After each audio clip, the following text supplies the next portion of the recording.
Welcome to Dentamax.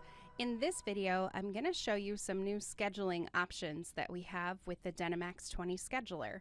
To begin, I'd like to start by highlighting a new feature relating to the provider on the appointment. You can see here we have a bunch of appointments for Dr. Brown for today. If, for example, Dr. Brown is unfortunately not able to make it to the office today, however, Dr. Stapley is able to take over that appointment for Dr. Brown, you can simply click and drag the appointment over to the side to Dr. Stapley.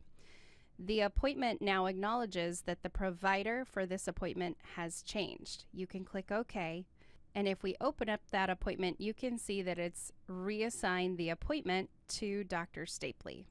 In another example where we actually have treatment plan items assigned to the appointment, for example on Emma Davis, if I click the appointment and drag it over to Dr. Stapley's schedule, it not only acknowledges that the provider has changed, but it asks you if you want to update the treatment plan items, the transactions that are associated with that appointment, and move those items to the new provider as well.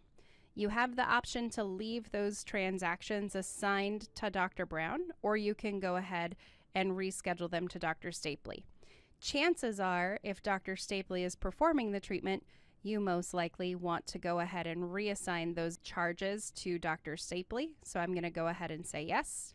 And now if we open up the appointment by double-clicking, we'll be able to see that the appointment's assigned to Dr. Stapley. And if we double-click a charge, the charge is now assigned to Dr. Stapley as well. So when you go to post the procedures, you won't have to worry about changing those individual items to the new provider since it was already handled on the scheduling side of things. The next feature about the new scheduler I'd like to show you is if I double-click on this appointment, we now have a tag at the bottom of the screen that shows you who created the appointment and the date and timestamp, as well as who last modified that appointment with a date and timestamp. Me moving that appointment from one column to the next is counted as a modification. So you can track who the last person was to handle that appointment in any way. If they open the appointment and don't make any changes to it and just cancel out of the screen, it won't track that they've changed anything. If they move the appointment or they do open and edit and then save, it will track that they've made changes. So keep that in mind as you're working through the scheduler. Another new feature with the Dentamax 20 scheduler is the appointment changed warning.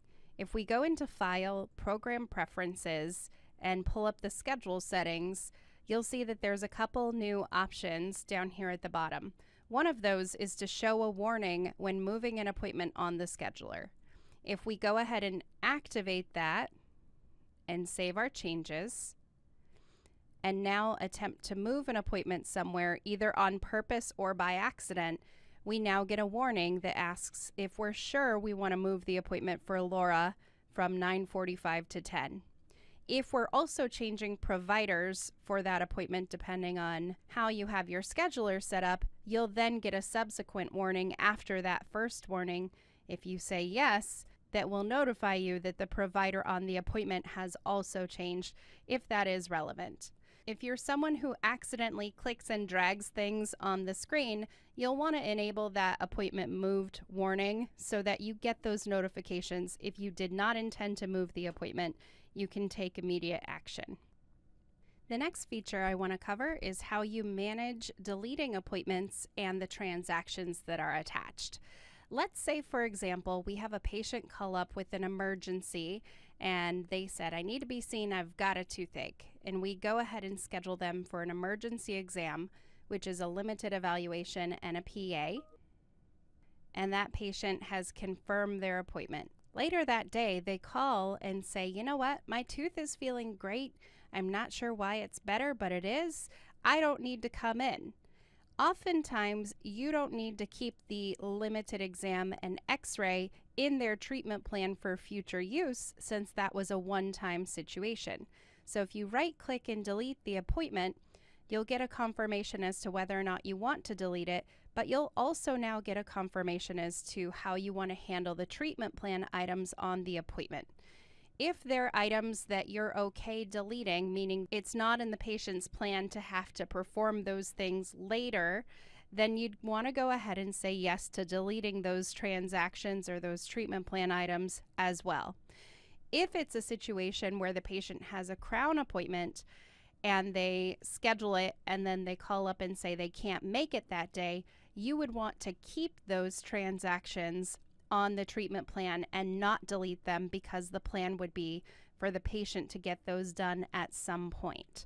So that's a new feature, giving you the opportunity to decide whether or not you want to delete the transactions tied to the appointment, or if you want to leave them in the treatment plan for future use.